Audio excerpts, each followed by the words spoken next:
Hello and welcome to COX Connections. I'm your host, Gary McCullum, Senior Vice President and General Manager for COX Virginia. The United Way of South Hampton Roads is working to drive success in children that live in our community's most poverty-stricken neighborhoods. Let's take a look at how they're accomplishing this. The United Way really has built a relationship with this community. They came in not with the attitude of, this is what we think you need and this is how we're going to monitor it. It was a collaborative effort of, we want to come around the table.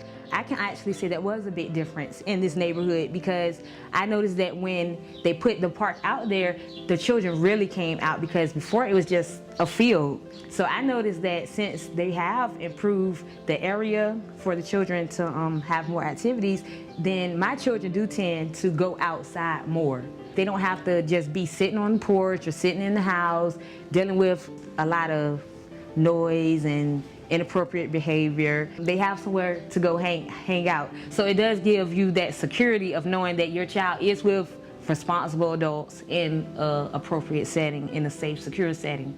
My kids love the computer lab. I mean, my kindergartner, any chance she gets, she's going to the computer lab and she is going to tell me about it when she gets home. And she's going to tell her friends about it when she goes back to class. And she's going to tell her sisters about it when she comes home. A lot of them don't have access to computers or the internet at home. And then we have I think it's like 40 or 30 students that come in every morning. If you could be here and be a fly on the wall and see the smiles on those kids' faces when they come in the morning or in the afternoon when they go out and play in the playground, it's a beautiful thing. These are some good children. They may have, some issues sometimes, but in the long run, they're all good babies. I feel like United Way is a blessing in itself. They really have done a lot for this school, and if they can do more, that's going to be great, because these kids deserve it. They deserve to have a chance to live a life other than the life that they live.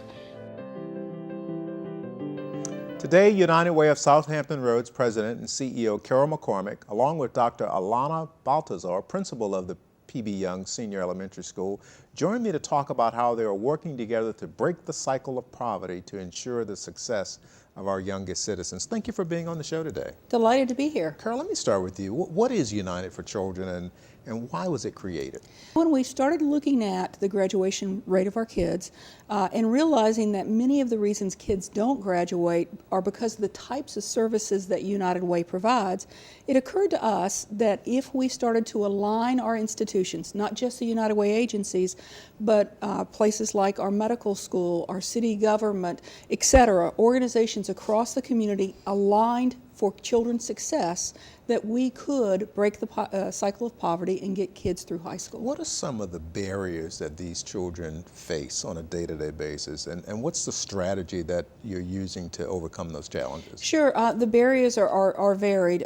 Many people think about the basics, food, shelter, clothing, but we also saw that children who do not have parents who've been successful in school struggle much more. In fact, the number one predictor of whether you'll ever graduate from high school is if your mother did.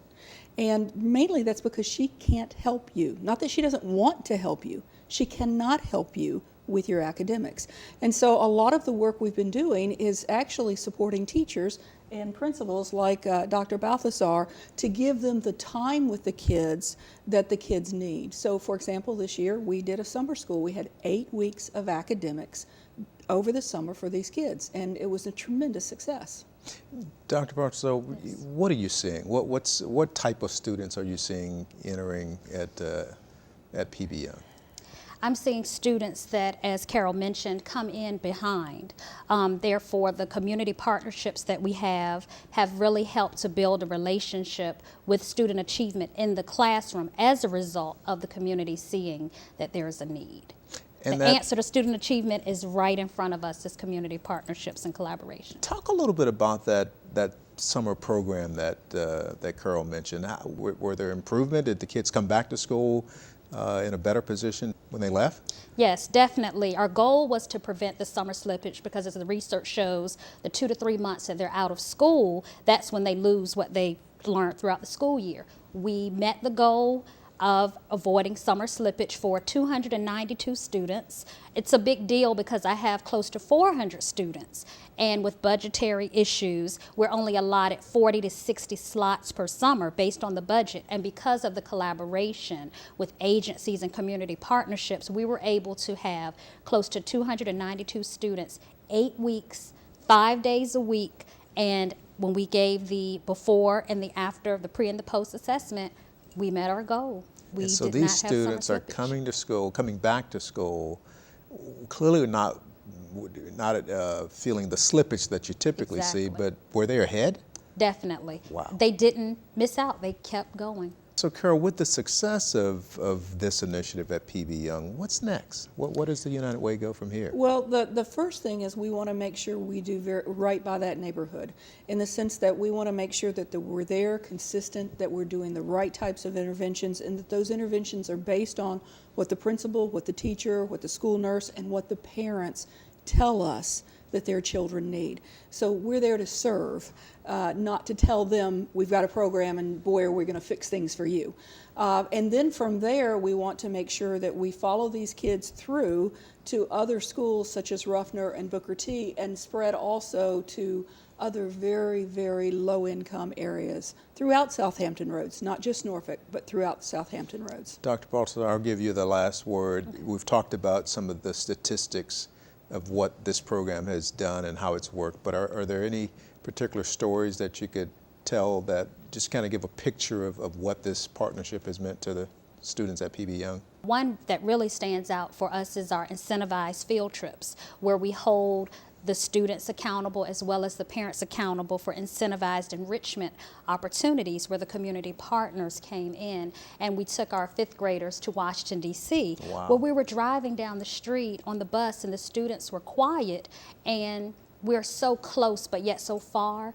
When the students saw people in business suits and driving in a vehicle, our students, because all they see is what's right there in the community, they assumed that the people were going to a funeral. Wow. So we're bringing in and exposing our children to things that they just wouldn't see because of community partnerships. Well, I want to thank both of you for your leadership. You clearly are investing in the lives of these children. A lot of times you will hear people say that these children are at risk. I like a new term, they're high reward, yes, because this investment you're making in them will make all the difference in the world. So thank you both for being on the show and for all you're doing for our young people. Thank you. When we come back, who's in charge of Virginia's economic future? Learn more about this organization's latest initiative and how it's working to secure the growth and development of the Commonwealth. Stay tuned for more COX Connections.